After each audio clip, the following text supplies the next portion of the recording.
For me, as I said, I'm a senior now. I'm planning to graduate this year.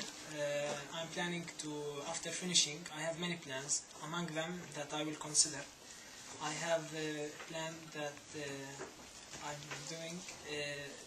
I want to go to France to maybe to do medicine or economics, but I'd rather do medicine because I like it. And I choose France because it's a little bit easier for me to have a visa to go there. I choose to study chemistry and medical technology because my father before me has done the same thing and did a little bit pathology and something related to medicine. And after finishing, other plans says that I will work with him, but I don't want to do this because I want to achieve myself. So that's it. Well, after I graduate, I'm planning to work for a couple of years, then travel abroad to do my master's degree, then come back and work here. That's it. I don't know what as future holds. As you said, we can't predict the future, but I see the image of me maybe going for a long vacation around the world, gathering some new, different experiences. I would, and for a while, go to visit my mom in Canada over there, and then work. Work with her in like as a translator, because I have the translator minor. And then I would come back here and establish my own business. For me, there's definitely a master's idea. It's an idea so far. I hope I accomplish it in public relations, probably. And my ultimate dream would be working as a professional skydiver in Italy. You know, the ones that hold the new skydiver and help them. Right. Yeah, that's my dream basically. But definitely, I want to make it a reality that to go to Italy and maybe study my master's there, hopefully. Like, it's not possible for us to go to work in Israel. No, it's hard. It's very hard. Well, for me, yes, I will go to work for a couple of years in France, and then I will come back here. Oh, it's home, you know. We feel safe here. It's our home, our land. Those of you who are in business administration, would you, after you get your master's and you get your business degrees finished, is there some way of getting capital to start a business where you could employ people here in Bethlehem? Or is that the capital would have to probably come from another country or another source? Have you thought of that? Like you mean if we open a small business or something? Yes. Maybe we have to, we have to found it and we have to financially support it.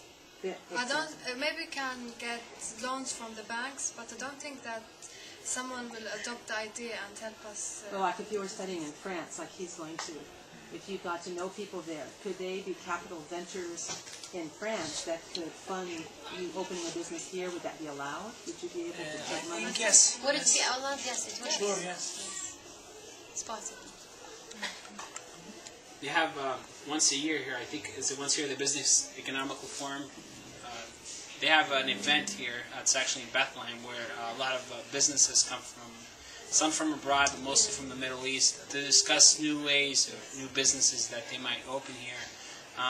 The problem is a lot of people are skeptic because of the situation here, so they're worried if they put their money here that there'll be some blockade. The political situation here is not stable. So they're worried, nobody wants to invest, let's say, $500,000, $1 million, and then have that go down the drain.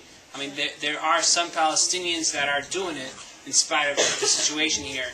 One such example, we have a supermarket that's nearby here. It's called Jumbo. The guys, there are two partners. One lived in Latin America. A lot of Palestinians live there. The other, I believe, lived in the U.S. So they put their money together and they opened the hugest supermarket around this area, and it's doing well. And that's a good way to employ many people. That's right, to Yes. prevent Now, poverty. the largest employer in this area is actually Bethlehem University. We are the largest employer in Bethlehem.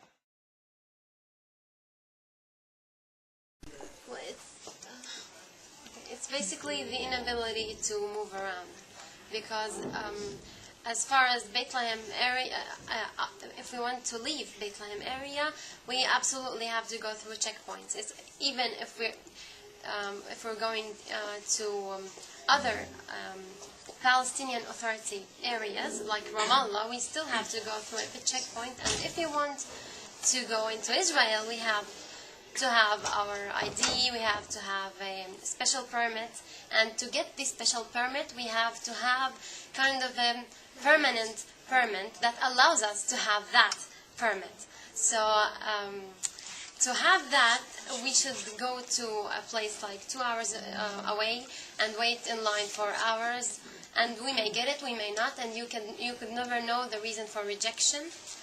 And if you did get the long-term permit that gets you the short-term permit, that would be about 1 day and specific hours. You cannot go whenever you want. From 7 to 7. Yes, so usually from 7 to 7. So for me, because I am Christian and because I have the, let's say, excuse of going on holidays, I get to go twice a year. And others, maybe they, because of tradesmen, get permits, okay, better permits, because it's good for their economy. And basically, this is the situation for permits. It's hard, it's very hard. Lucky you. Actually, this is the Palestinian ID, by the way. And this one limits our movement from Palestinian territories to another and to Jerusalem. And if we don't get that small magnet card, we don't have the small permission to go. So this is the permit for the permit. We have to renew it every 2 years and get a new one every 4 years. I think, I mean, just like immediately, or, you know. I think it's impossible. Really. I'm not being pessimistic, but it's the reality. Well, we hope a miracle will happen. But I don't see in the horizon of the future that peace will be achieved. From here until about the coming 200 years. Maybe demographic changes will happen that will change the borders and the map, but peace. And it also depends how we define peace. Like, is it to end the war or is it to end the occupation? Not much peace Yes. is going to be, because... But hopefully, one day peace will come. So, on that issue, do you have any sort of like daydreams in your head that the outside world, outside of here, would do something that would make that happen? Well, the worst thing for Israel is when its truth comes out to the people, to the national society. That's the worst thing for it, because so far they've been, basically controlling the media and thus controlling people's opinions and government. But when the truth is starting to come out. Do you feel in your heart that you live in a normal life, or do you feel that you're being deprived of, whatever we call normal? I don't. Exactly. Like, what do you see normal? Yeah. You see normal to me, like Yeah, that I you're know, doing but what what my is- kids would have been Yeah, doing. like, what a normal life to you. For us, like, we got used to the situation. Like, you finish university, you go back home. There's no, like, we have clubs like basketball, football, but it's not like we want to go like to the mall or like we want to go bowling or something. We don't have like this stuff here. But like we have Facebook, Twitter, other things that, yes, helps us to build a normal life and communicate with others and see what's up in the world. And we try from like these things to show our, like we can use these things positively to reflect our conflict and situation here in Palestine, and to change the stereotypes about us. Yeah, that's interesting. I think that's a key to change that stereotype. Yes. Exactly. It's not until we come here that we understand what's going on. Yes. So we have to reach people. Yes, because I think the reason that the situation doesn't help at all is people don't know what's going on. No, we Yes. don't. Living in the Western Hemisphere, we just don't know. Not a clue. And so, but I tell you, continue to do so, because even if there's 1 people at a time, these people will go to their houses and they will talk about what they saw. And people will talk and talk. And we hope that you also will continue coming to our country. And you'll have all our prayers. Yes. Your last words of wisdom. Okay. I would like, first of all, to thank you for your visit. And I hope you have experienced the way you have saw how the Palestinian situation is, how it really is. And I hope that you will say what you have saw and encourage people to come and visit Palestine, because I think most of them don't know even where is Palestine. So I would like if you spread the word and welcome other people and encourage them to come and visit us and see how we live, and that we are friendly people. And thank you again.